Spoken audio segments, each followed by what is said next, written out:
વેદોમાં રહેલી રામ કથારૂપી ખાણને મરમી માણસે સુમતિની કોદાળી લઈને, સદવિચારો લઈને એને ખોદવી પડશે. પણ નેત્રો જ્ઞાન વિરાગ નયન ઉરગારી, જ્ઞાન દ્રષ્ટિ અને વૈરાગ્ય દ્રષ્ટિથી ખોદે તો જ પ્રાપ્ત થશે.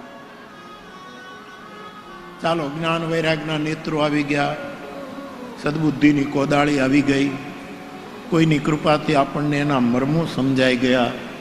આપણે વેદોમાં ખાણ ગોતી લીધી અને ખોદવાનું શરૂ કરીએ. તોય તુલસી એક શરત કરી કે ભાવ સહિત, જો ભાવથી એને ખોદશે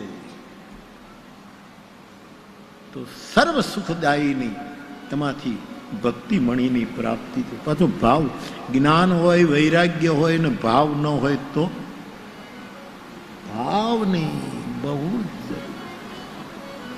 રૂપ ગોસ્વામીજી મહારાજને ભક્તિ રસામૃત સિંધુમાં પૂછવામાં આવ્યું કે આપણે ત્યાં પ્રેમ માર્ગી મહાપુરુષોએ, જ્ઞાન માર્ગી મહાપુરુષોએ, કર્મઠોએ બધાએ ભાવ જગતનું નિરૂપણ કર્યું છે. શાંડિલ્યએ કર્યું, નારદે કર્યું, ફલાએ કર્યું, ફલાએ કર્યું.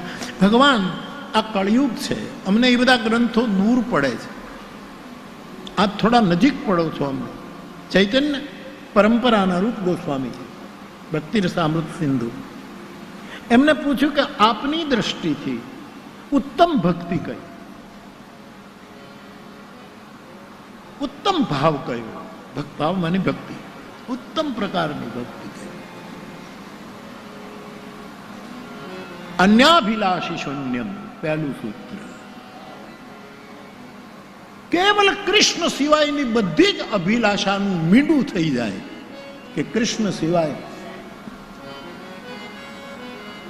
મમ પ્રભુ શ્રી गिरिराजधारी, मेरे तो गिरधर गोपाल दूसरा न कोई. ત્રણ જ વસ્તુ બતાવી રૂપ ગોસ્વામી ભગવાન. ઉત્તમ ભક્તિનું લક્ષણ. આપણે ભક્તિ કરીએ છીએ પણ આપણી અનેક અભિલાષાઓને સાથે રાખીને ભક્તિ, અને અનેક અભિલાષાઓ સાથે હોય છે ત્યારે જે ભક્તિનું નગદ પરિણામ મળવું જોઈએ એમાં ક્યાંક કાણા પડી જાય છે, એમાં ક્યાંક છેદ પડે. અને રસધારા પૂરેપૂરી માત્રામાં આવતી નથી. પાઇપમાં કાણા પડે તો પાણી નીકળે, ફોર્સથી પાણી ન આવે. અન્યાભિલાષિતા શૂન્યમ, રૂપ ગોસ્વામીજી કહે.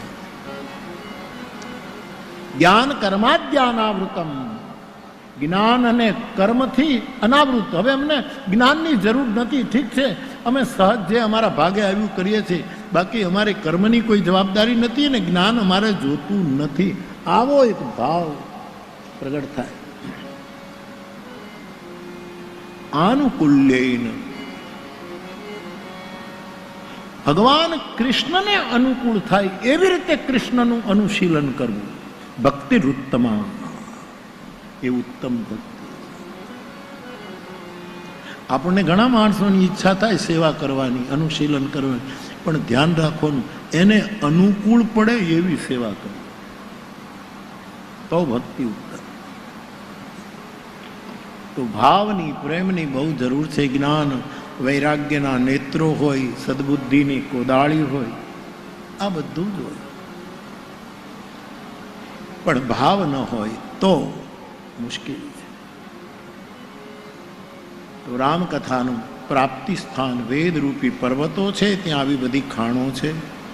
આવી કેટલી ખાણો? 100 કરોડ ખાણો. 100 કરોડ ખાણો, નાની મોટી, નાની મોટી. એવી ખાણ લઈને આપણે ગોંડલમાં બેઠા છે. એવી એક અદભુત ખાણ લઈને આપણે, એવી રામકથા જ્યારે માનસના આધારે ક્રમશઃ આપણે એને આગળ લઈ જઈ રહ્યા છીએ. મને એવું જ્યારે રામકથા ભણતો હતો ત્યારે એમ કહેવામાં આવેલું કે બેટા બે વસ્તુનો ભેદ ન થવો જોઈએ, એનું ધ્યાન. એક તો સ્વરભેદ ન થવો જોઈએ, સ્વરભેદ ન થવો જોઈએ, સૂરભેદ ન થવો જોઈએ અને શબ્દભેદ ન થવો જોઈએ. આ ત્રણની મનાઈ કરી. હવે મને સમજાય છે કે આ શું કામ કીધું છે. સ્વરભેદ એનું બહુ ઊંડાણમાં જઈએ તો ઈશ્વર ભેદ છે. સ્વરભેદ વાળો ઈશ્વરમાં પણ ભેદ જો છે કે આ મારો ઈશ્વર, આનો ઈશ્વર, આ ફલાણાનો ઈશ્વર, આનો ઈશ્વર. અને આ સ્વરભેદે આપણને દુઃખી કર્યા છે. સૂરભેદ આપણને સંપૂર્ણ નથી થવા દેતા, અધૂરા રાખે છે. માટલા આપણા અધૂરા રાખે, પૂર્ણ નથી થવા. શબ્દભેદ બ્રહ્મ તત્વમાં પણ ભેદનું નિરૂપણ કરવા માંડે છે. શબ્દ, આ ત્રણ વસ્તુ ખાસ કહેવામાં આવી. શું કામ એ વખતે કીધું મને ખબર. હવે સમજાય છે કે આ ત્રણ ભેદોનું બહુ ધ્યાન રાખવું પડે. અને આ ત્રણેય ભેદ 5 કારણોને લીધે થાય છે. એક, વારે વારે જ્યારે કોઈ પણ ઘટના ઉપર આપણને વિષાદ ઉત્પન્ન થાય છે ત્યારે સ્વરભેદ થાય, સુરભેદ થાય અને શબ્દભેદ થાય. થોડુંક કઠિન છે પણ પહોંચાડવાની કોશિશ કરું. થોડું કઠિન. વક્તાઓને ખબર પડે છે કે શબ્દભેદ થયો કે નહીં, શબ્દભેદ નથી થયો. ગાયકોને ખબર પડે કે મારો સ્વર બદલ્યો નથી ને, સ્વરમાં ગોટાળો નથી થયો. અને વાદકોને ખબર પડે કે ક્યાંક સૂર ખોટો તો મરાય નથી ગયો ને ક્યાંક ખોટો સૂર નથી, ખોટી આંગળી નથી દબાઈ ગઈ. અને ત્યારે આપણે જ્યાં પહોંચવું છે ત્યાં પહોંચાતું નથી. અને એનું એક કારણ વિષાદ છે. માણસ વિષાદ પૂર્ણ હોય. અર્જુનનો સ્વરભેદ થયો સાહેબ, વિષાદ યુગમાં સ્વરભેદ થયો. અર્જુનનો સૂરભેદ થયો, આખો સૂર પલટી ગયો. અર્જુનનો શબ્દભેદ થયો, કારણ કે વિષાદ. એમાં આવું થાય. માણસ જ્યારે બહુ દુઃખી હોય, બહુ જ પીડામાં હોય ત્યારે આ ઘટના સર્જાય. સાધનાના માર્ગમાં થોડાક છોડી દો, આપણા જીવાતા જીવનમાં પણ આવું બને.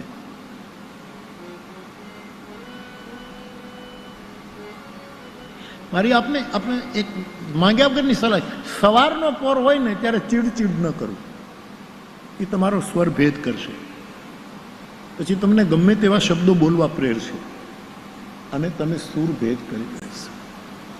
માણસ બીમાર હોય ને તો ચીડચીડ કરે, પણ બીમાર માણસે સમજી લેવું જોઈએ કે આ ચીડચીડ ઔષધિ નથી, એ બીમારીને વધારનારું તત્વ છે.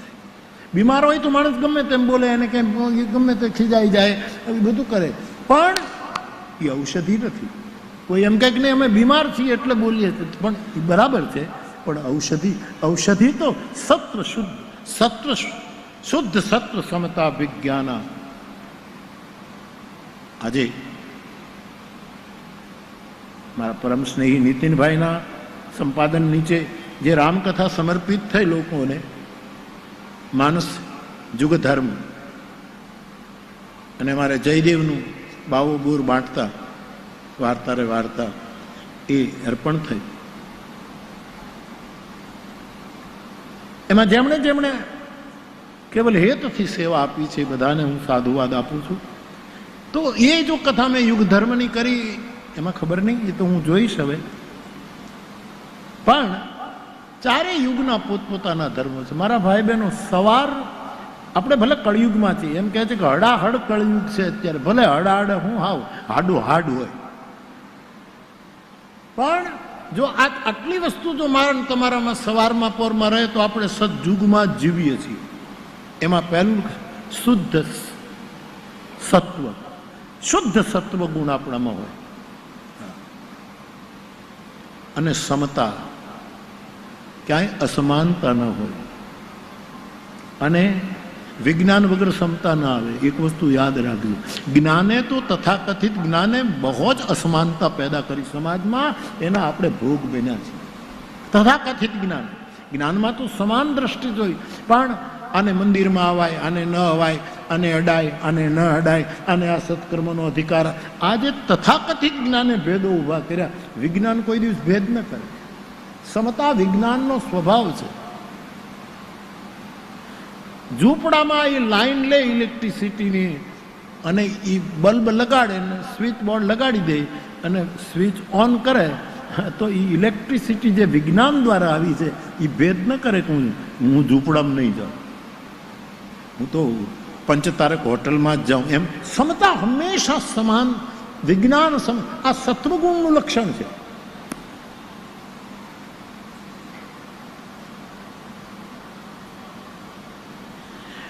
દુશ્મનના ઉપર કોઈ અણુબમ ફેંકે એમાં દુશ્મન જ મરે એમને, એ વિજ્ઞાન છે, સમાન જ રહે, નિર્દોષ નહીં મરી નાખે, બધાને પતાવી દે. સમતા એ વિજ્ઞાનનો સ્વભાવ છે.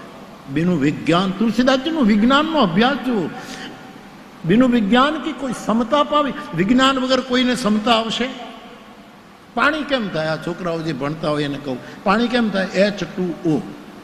प्रयोगशाला में जईने आ वस्तु आपणे भेगी करीए कशनळी में H2O ई प्रयोग थयो, पाणी थई गयुं. पण पाणी विज्ञान नो सिद्धांत है समानता में ज रहे, एनी सपाटी समान ज रहे, ऊंची नीची न रहे. आ पाणीनुं लक्षण. शुद्ध सत्व समता विज्ञान कृत प्रभाव प्रसन्न मन जाना. सवारना सवारमां जे प्रसन्न होय सत्व, अने आपणे तो 24 कलाकनो संकल्प करीने बैठा छे, 24 कलाक प्रसन्न रहेवुं ए सतयोग छे. मारो कहेवानो अर्थ ए छे बाप, मन प्रसन्न राखવું, विज्ञाननी समता ज्ञान द्वारा प्रयोग करीने सिद्ध करवी અને શુદ્ધ સત્વમાં જીવવું. તો મારે ને તમારે જ્યાં પહોંચવું છે અથવા તો જ્યાં છીએ ત્યાં એ મુકામને ઓળખવો છે તો બહુ ઉપયોગી થશે. અને એમાં રામકથા મારી દૃષ્ટિ બહુ જ મોટું ઉપકારક સાધન છે, બહુ જ મોટું ઉપકારક છે. તો ભાવથી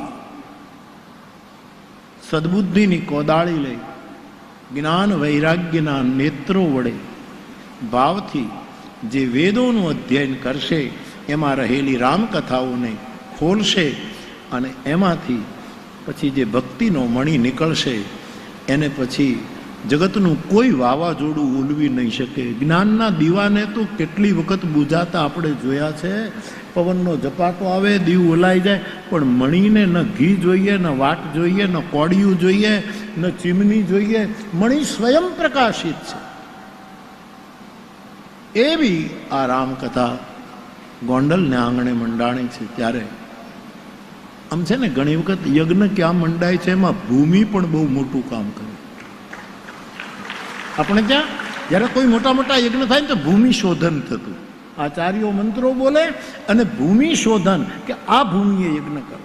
આમ તો કથા તો અમે આખી દુનિયામાં કરી, પણ મારી થોડીક ફિલિંગ પણ કહું કે ગોંડલમાં જે કથા થાય છે એ થોડોક ભૂમિનો પણ પ્રતાપ છે. આ ભૂમિ શોધન થયેલું છે, આ ભૂમિનો મહિમા છે. એ લોહલુંગરી બાપુ કારણ બને અથવા તો અહીંથી પ્રગટ બધી ચેતના, અથવા તો આવા પ્રજાવત્સલ રાજવી ભગા બાપા એની આ ભૂમિ છે, એ ભૂમિ પણ એનું કારણ બને છે. કાલે અમે બેઠા હતા સાંજે, અમારો જયભાઈ બહુ સરસ વાત કહેતો હતો. આ વાત મારી દ્રષ્ટિમાં નહોતી આવી. અમે મહારાજાને યાદ કરતા હતા, નાની મોટી વાતો કરતા કે ભગવતસિંહજી બાપુએ આ કર્યું, આ કર્યું, આ કર્યું, એની બધી વાતો ચાલતી. પણ જયભાઈએ સરસ વાત કરી, એને હું સાર્વજનિક કરું. અમે થોડાક બેઠા હતા ત્યારે અમે સાંભળ્યું.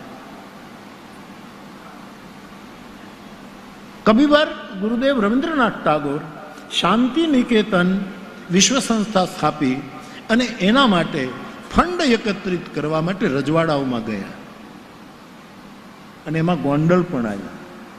ટાગોર ગુરુદેવ ગોંડલ આવ્યા, 3 દિવસ રોકાણ. શું આતિથ્ય કર્યું. પણ ભગા બાપુ ફંડમાં કાંઈ રાશિ ના આપે, એ વાત જ નહોતો. હવે એ તો જાહેર હતું કે જેમ માલવિયાજી નીકળ્યા હતા ફંડ લેવા, એ તો રૂપિયો જ માંગતા હતા, મદન મોહન માલવિયાજી. એમ ગુરુદેવ ટાગોર નીકળ્યા, ગોંડલ પધાર્યા, 3 દિવસ મહેમાન થયા પુણ્ય શ્લોક ભગવતસિંહજી બાપુના. પણ ટાગોરને ખબર કે આમને તો ખબર જ હોય ને, હું આ રાશિ ફંડ એકત્રિત કરવા માટે આવ્યો છું. પણ એ પોતે ન બોલ્યા ને આ કંઈ કીધું, વિદાય લીધી, વિદાય આપી દીધી. જતી વખતે ટાગોરને એમ થયું કે મહારાજાએ કેમ કંઈ આપ્યું નહીં, અથવા તો કોઈ વાત પણ ન કાઢી, આનું કારણ શું છે? અને સાહેબ, ટાગોર ગોંડલ રાજ્યની સરહદની બહાર ગયા એટલે ભગવતસિંહજી બાપુ અહીંથી માણસ મોકલ્યો કાગળ દઈ. એમાં કેટલી રકમ આપી, શું કર્યું ખબર નથી, પણ એ કાગળ સરહદની બહાર ગયા પછી અને એમાં લખ્યું હતું કે ગુરુદેવ, તમે મારા મહેમાન થયા, શું કામ આવ્યા હતા એ પણ મને ખબર છે, હું રાજા છું, મારી ફરજ છે, મારે આપવું જોઈએ, પણ ગોંડલમાં હું આપું ને તો મારો હાથ ઉપર રહે અને તમારો હાથ નીચે રહે, મારે આ નહોતું થવા દેવું. આ શીલ અને વિવેકને પ્રણામ કરવાની ઈચ્છા થાય છે. મારા ગોંડલની સરહદ પૂરી થઈ ગઈ છે અને હવે હું તમને હવે જેથી આ હું તો સાંભળીને જયભાઈ તો કેવું કેવું લઈ આવતો હોય છે, તો મને એમ થયું કે શું શીલ છે. આપણે ત્યાં શીલવંત સાધુ તો હતા, શીલવંત રાજાઓ પણ હતા. ગંગા સતીએ કહ્યું શીલવંત સાધુને વારે વારે નમીએ, પણ ક્યારેક મને એમ લાગે શીલવંત રાજાઓને પણ આદરથી નમન કરવા જેવા આપણે ત્યાં રાજાઓ થયા છે. આ એની ભૂમિ છે. ભૂમિ સાહેબ, આ માટીના જે શું કહે છે આપણે ત્યાં ચીલા, આ થાન ચોટીલામાં અથાણા આપણે કરીએ છીએ એ માટીમાંથી જ બને જ. માટીનો જે જીલો કે બરણી હોય એમાં આપણે અથાણું કરીએ અને પછી વરસ પૂરું થઈ જાય ને એને ધોઈ નાખો ને તો 5 વર્ષ સુધી અથાણાની વાસ ન જાય. જે ભૂમિમાં મહાપુરુષો થયા હોય ને એની શતાબ્દીઓ સુધી વાસ નથી જતી સાહેબ. એની ખુશ્બુ, એની ફોરમ, એની સ્મેલ નાસા પૂટને તરબતર કરે છે. એ હકીકત છે.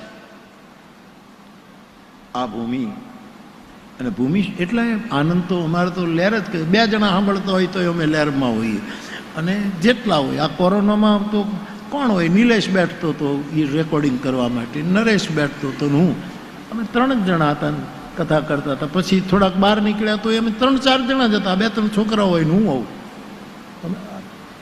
પણ મારો અનુભવ છે કે જ્યાં સત્કર્મ શરૂ થાય ત્યાં ભૂમિ પણ પોતાનો ભાગ ભજવે છે, એનો એક મહિમા ઊભો થાય છે.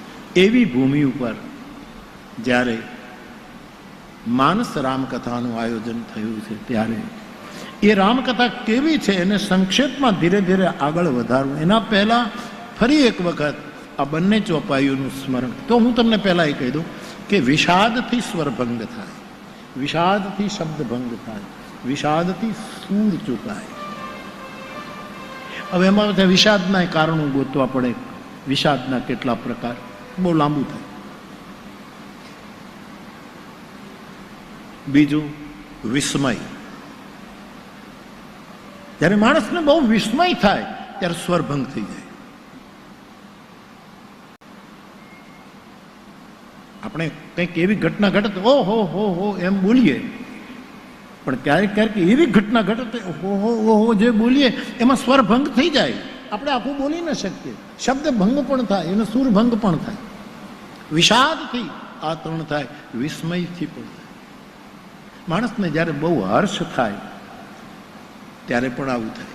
બહુ જ હરખાઈ જાય માણસ ત્યારે ચૂપ કરી નાખે. ચોથું લક્ષણ બતાવ્યું, જ્યારે ભય લાગે, માણસ ભયભીત થાય ત્યારે પણ આવું બનતું હોય છે. આવા કારણો બતાવ્યા છે. વિસ્મય, વિષાદ, આ સ્વરભંગના કારણો બતાવે. રામકથા આટલું મજબૂત શુદ્ધ સાધન મારીને તમારી પાસે છે, છતાંય ક્યારેક વિષાદ, ક્યારેક વિસ્મય, ક્યારેક હર્ષ, ક્યારેક ભીતિ, ક્યારેક વધારે પડતો આનંદ, આનંદને પણ સ્થાન આપ્યું છે. આવો એ બધામાંથી બચતા બચતા, સ્વરભંગમાંથી, શબ્દભંગમાંથી, સૂરભંગમાંથી બચતા બચતા ગુરુ કૃપાથી ધીરે ધીરે ધીરે આ વેદોની ખાણને ખોદીએ અને એમાંથી રામકથાને ધીરે ધીરે બહાર લાવીએ. એટલા માટે પુનઃ એક બાર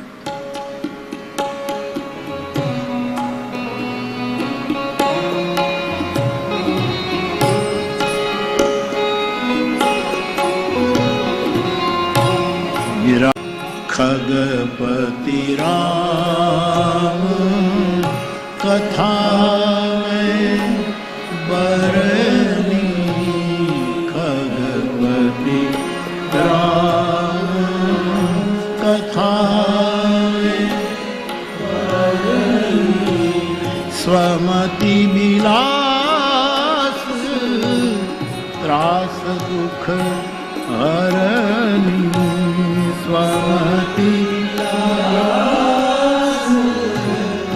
त्रास दुख हरनी, राम कथा गिरिजा में बरनी, राम कथा गिरिजा में बरनी, कलिमल समान मनोमल हरनी, कलिमल समान मनोमल हरनी, खगपति राम कथा में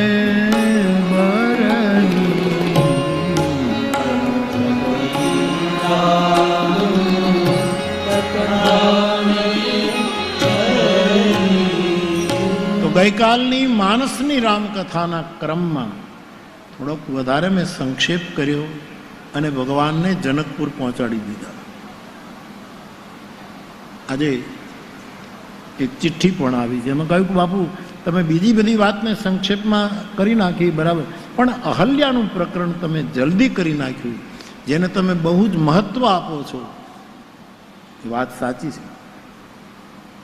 એ યાત્રામાં, અયોધ્યાથી જનકપુરની યાત્રામાં એક બહુ જ મોટી ઘટના ઘટી અને તે હતું અહલ્યાનો ઉદ્ધાર.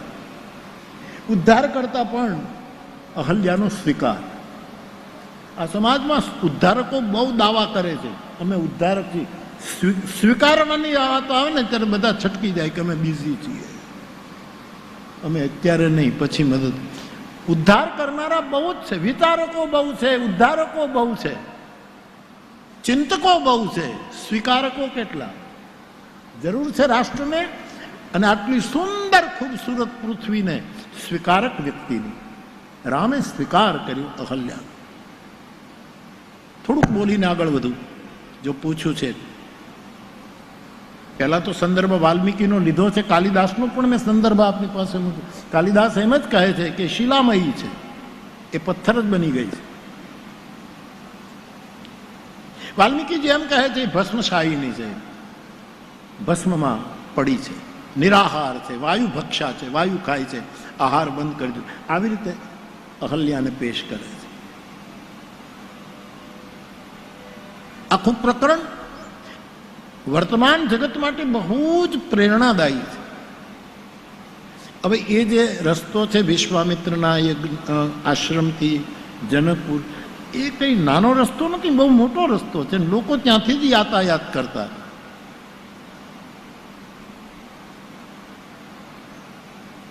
પણ બધા સ્પીડમાં જ વયા ગયા. કોઈ આ ગૌતમના આશ્રમ પાસે ઊભું જ નહીં.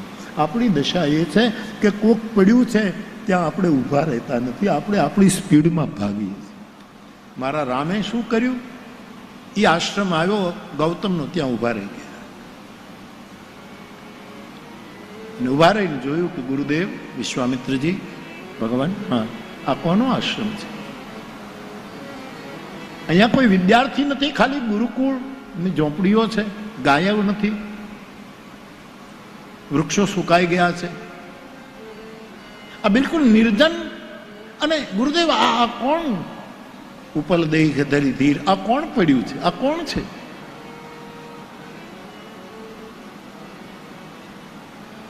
રામ ઊભા રહ્યા. શું કામ રામ કથા આજ ભર કળજુગમાં ને ભર બપોરે વંચાય છે? ભર કળજુગ અને ભર બપોરે વંચાય છે. શું કામ? રામે બતાવ્યું કે એટલા સ્પીડમાં ન નીકળી જવું, ક્યાંક ઊભા રહેવું, કે ત્યાંની સ્થિતિનું નિરીક્ષણ કરે. અને રામ આવા ઠેકાણે ઊભા રહ્યા ને એટલે આજ મંદિરમાં ઊભા છે, એટલે આજ ઊભો છે. એને મને કહ્યું હું હજી બેસવાનો નથી, ઊભો જ છું, મને જરૂર પડશે ત્યારે હું દોડીશ. હું નીકળી પડી. આ એટલા માટે ઊભો છે. બેઠેલા રામની મૂર્તિઓ બહુ ઓછી છે, અયોધ્યામાં છે યદ્યપિ, કનક ભવન આદિમાં, પણ બાકી રામ ઊભા છે. વિશ્વામિત્રજી જે એક ચિત્ર આપે છે આપણને, દક્ષિણે લક્ષ્મણો યસ્ય વામે ચ જનકાત્મજા ઉડતો મારુતિર્યસ્ય તમ વંદે રઘુનંદન.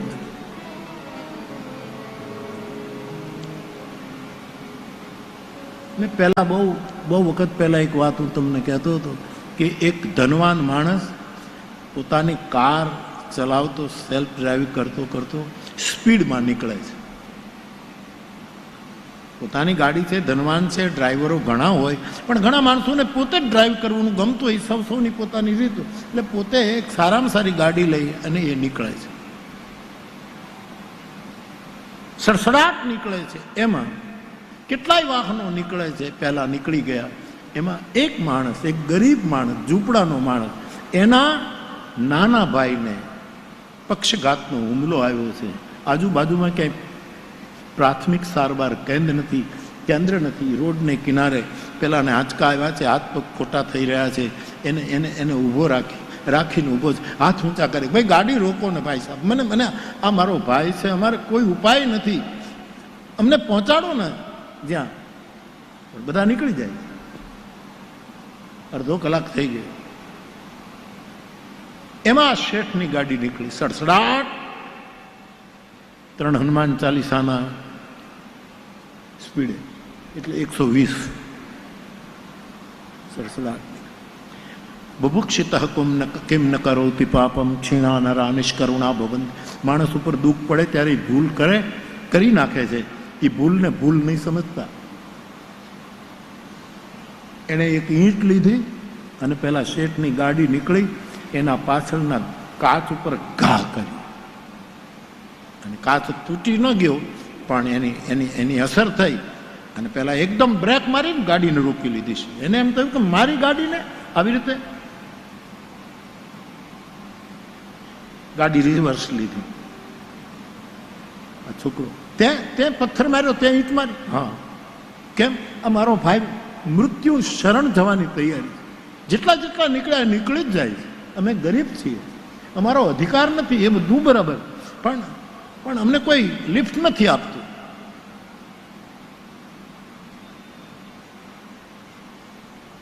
પેલાને સમજાયું કે વાત બહુ સારી છે. એ પોતે નીચે ઉતર્યા શેઠજી.